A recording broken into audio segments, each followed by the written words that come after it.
প্রিয় শিক্ষার্থীবৃন্দু, আজকের অনলাইন ক্লাসে তোমাদেরকে স্বাগতম। আমি মোহাম্মদ হারুনুর রশিদ, প্রভাষক হিসাব বিজ্ঞান, বান্দরবান ক্যান্টনমেন্ট পাবলিক স্কুল ও কলেজ। পাঠ পরিচিতি, বিষয় হিসাব বিজ্ঞান, শ্রেণী একাদশ দ্বাদশ, অধ্যায় চতুর্থ, প্রথম পত্র, পাঠ শিরোনাম রেওয়া মিল।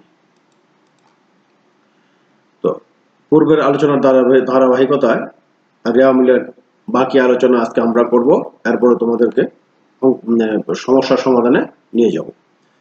তো পূর্বে যেখানে আলোচনা ছিল তারপর থেকে খতিয়ানের ডেবিট উদ্ধৃত ও ক্রেডিট উদ্ধৃত রেওয়া মিলে অন্তর্ভুক্তির মাধ্যমে রেওয়া মিল প্রস্তুতকরণ।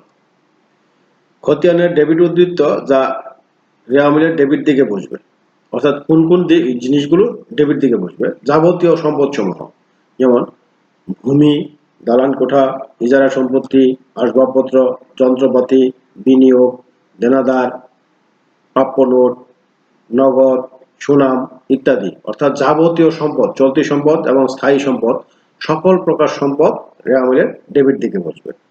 যাবতীয় খরচ ও ব্যয় সমূহ, ক্রয়, প্রারম্ভিক মজুত, মজুরি, বেতন, বিজ্ঞাপন, ভাড়া, কমিশন, মেরামত, অফিস খরচ, অবচয়, কুরিন, বাট্টা ইত্যাদি, অর্থাৎ যাবতীয় খরচ বা ব্যয় সমূহ রেওয়া মিলের ডেবিট দিকে বসবে।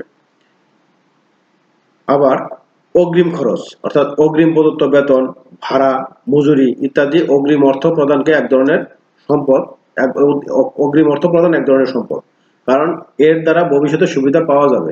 অর্থাৎ অগ্রিম খরচটা হলো সম্পদ, আর সম্পদ হওয়ার কারণে ডেবিট দিকে বসবে।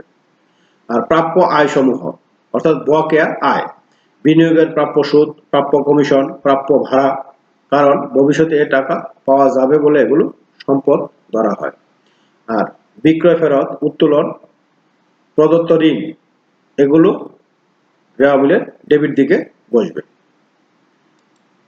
এখন আমরা রেওয়া মিলের ক্রেডিট দিকে, অর্থাৎ খতিয়ানের ক্রেডিট উদ্ধৃত যা রেওয়া মিলের ক্রেডিট দিকে বসবে এগুলো দেখব।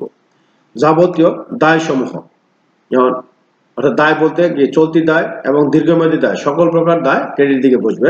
যেমন পাওনাদার হিসাব, প্রদেয় নোট, ব্যাংক জমাতিরিক্ত, ঋণ ইত্যাদি। যাবতীয় আয় বা লাভ, মুনাফা, যত প্রকারের মুনাফা আছে, মূলধন জাতীয় হোক আর মুনাফা জাতীয় হোক, সব ক্রেডিট দিকে বসবে। যেমন বিক্রয়, প্রাপ্ত সুদ, প্রাপ্ত বাট্টা, উপভাড়া, বিনিয়োগের সুদ, ব্যাংক জমার সুদ ইত্যাদি। আর অনুপার্জিত আয়, অর্থাৎ অগ্রিম আয়, অগ্রিম আয়গুলো ক্রেডিট দিকে বসবে। যেমন অগ্রিম ভাড়া প্রাপ্তি, অগ্রিম পরামর্শ ফি প্রাপ্তি, অগ্রিম অর্থ গ্রহণ এক ধরনের দায়, কারণ এর জন্য ভবিষ্যতে সেবা প্রদান করতে হবে। মুনাফা দ্বারা সৃষ্ট সম্পত্তি, যেমন কুরিন সঞ্চিতি, দেনাদার বাট্টা সঞ্চিতি, সাধারণ সঞ্চিতি ইত্যাদি। ক্রয় ফেরত ও মূলধন, এটা রেওয়া মিলের ক্রেডিট দিকে বসবে। তো যে সমস্ত ভুল রেওয়া মিলে ধরা পড়ে না। রেওয়া মিলের উভয় দিক মিলে যাওয়ার অর্থ এই নয় যে রেওয়া মিল শতভাগ নির্ভুল। সাধারণত রেওয়া মিল মিলে গেলে ধরে নেওয়া হয় যে হিসাবের গাণিতিক শুদ্ধতা ঠিক আছে, কিন্তু হিসাবের মধ্যে এমন কিছু ভুল থেকে যায় যেগুলো রেওয়া মিলের মাধ্যমে ধরা পড়ে না। এগুলো রেওয়া মিলের অসুবিধা বা সীমাবদ্ধতা বলে। এই ধরনের ভুলকে সাধারণত দুই ভাগে ভাগ করা যায়। নিচে ভুলের প্রকারভেদ বর্ণনা করা হলো। ভুল প্রধানত দুই প্রকার, একটা করণিক ভুল আর নীতিগত ভুল। করণিক ভুল আবার চার প্রকার: বাদ পড়ার ভুল, লিখার ভুল, বেদা কিলার ভুল, পরিপূরক ভুল। করণিক ভুলগুলোর মধ্যে বাদ পড়ার ভুল, লেনদেন সংঘটিত হওয়ার পর তা ভুলে প্রাথমিক হিসাবের বইতে লেখা না হলে খতিয়ানের কোনো হিসাবেই লিপিবদ্ধ হবে না। আবার লেনদেনের প্রাথমিক বইতে লিপিবদ্ধ হলেও তা খতিয়ানের কোনো দিকেই তথা ডেবিট বা ক্রেডিট কোথাও লিপিবদ্ধ করা হলো না। এ জাতীয় ভুলকে বাদ পড়ার ভুল বলা হয়। এ ধরনের ভুলের কারণে রেওয়া মিলের উভয় দিকে কম টাকা লেখা হয়, ফলে রেওয়া মিল মিলে যাবে কিন্তু ভুল থেকে যাবে। লিখার ভুল, প্রাথমিক হিসাবের বইতে কোনো লেনদেনের পরিমাণ কম বা বেশি লেখা হলে তা খতিয়ানের সংশ্লিষ্ট হিসাবের উভয় দিকেই উক্ত অঙ্কে বেশি বা কম লেখা হবে। এই ভুলের কারণে রেওয়া মিল মিলে যেতে কোনো অসুবিধা হবে না। বেদাখিলার ভুল, প্রাথমিক হিসাবের বই হতে খতিয়ানের স্থানান্তরের সময় একটি হিসাবের পরিবর্তে অন্য একটি হিসাবের সঠিক দিকে টাকার অঙ্ক লেখা হলে যে ভুল হয় তা বেদাখিলার ভুল। এই জাতীয় ভুল রেওয়া মিলে ধরা পড়ে না। পড়বে না। পরিপূরক ভুল বা স্বয়ং সংশোধক ভুল।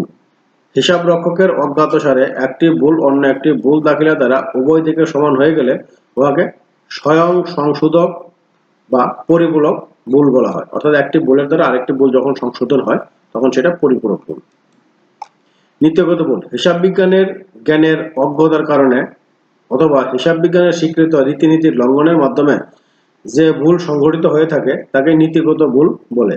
এই ভুল নিম্নোক্তভাবে হয়ে থাকে, যেমন মূলধন জাতীয় ব্যয়কে মুনাফা জাতীয় ব্যয় হিসেবে লিপিবদ্ধ করা, আবার মুনাফা জাতীয় ব্যয়কে মূলধন জাতীয় ব্যয় হিসেবে লিপিবদ্ধ করা। অশুদ্ধ রেওয়া মিল শুদ্ধ করার উপায়। একটি গড় মিল বা অশুদ্ধ রেওয়া মিল শুদ্ধ করার কোনো স্বতঃসিদ্ধ নিয়ম নেই। রেওয়া মিলের উভয় পার্শ্ব গড় মিল হলে বুঝতে হবে হিসাব রক্ষণে কোনো ভুল আছে। সুতরাং ভুল ত্রুটি খুঁজে বের করে রেওয়া মিল সংশোধন করার জন্য নিম্নোক্ত ব্যবস্থা গ্রহণ করা যেতে পারে। রেওয়া মিলের উভয় দিকের যোগফল তথা ডেবিট ও ক্রেডিট পাশের যোগফল ঠিক আছে কিনা পরীক্ষা করে দেখতে হবে। খতিয়ানের প্রতিটি হিসাবের জের রেওয়া মিলে তোলা হয়েছে কিনা দেখতে হবে। হিসাবের ডেবিট ও ক্রেডিট উদ্ধৃতগুলো যথাযথভাবে হিসাবের ডেবিট ও ক্রেডিট দিকে সঠিকভাবে লেখা হয়েছে কিনা দেখতে হবে। জাবেদা হতে লেনদেনগুলো খতিয়ানে সংশ্লিষ্ট হিসাবে সঠিকভাবে তোলা হয়েছে কিনা তা পরীক্ষা করে দেখতে হবে। খতিয়ানের যে কোনো হিসাবের উদ্ধৃত রেওয়া মিলে ভুল অঙ্কে ভুল করে তোলা হয়েছে কিনা পরীক্ষা করে দেখতে হবে। রেওয়া মিলের ডেবিট ও ক্রেডিট পার্থক্য রাশিকে 2 দ্বারা ভাগ করে অতঃপর নির্ণীত রাশির কোনো উদ্ধৃত থাকলে তা সঠিক করে লেখা আছে কিনা দেখতে হবে। যদি না থাকে তাহলে বুঝতে হবে ভুল করে লেখার দরুন পার্থক্যটি দ্বিগুণ হয়েছে। পূর্ববর্তী বছরের সম্পদ, দায় ও মালিকানা সত্ত্ব হিসাবের জের সমূহ চলতি বছরের খতিয়ানে সঠিকভাবে তোলা হয়েছে কিনা তা মিলিয়ে দেখতে হবে। উপর্যুক্ত উপায়ে প্রচেষ্টা চালাবার পরও যদি ভুল ধরা না পড়ে তাহলে অনিশ্চিত হিসাব খুলে সাময়িকভাবে রেওয়া মিল মিলিয়ে সমাপ্ত করতে হবে। তবে পরবর্তীতে ভুল খুঁজে বের করে তা সংশোধন করে অবশ্যই অনিশ্চিত হিসাব বন্ধ করতে হবে।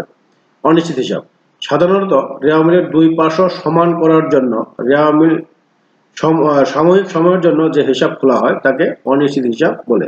রেওয়া মিলের ডেবিট দিকের যোগফল যদি ক্রেডিট দিকের যোগফল অপেক্ষা বেশি হয় তাহলে ক্রেডিট দিকে অনিশ্চিত হিসাব প্রদর্শন করতে হয়।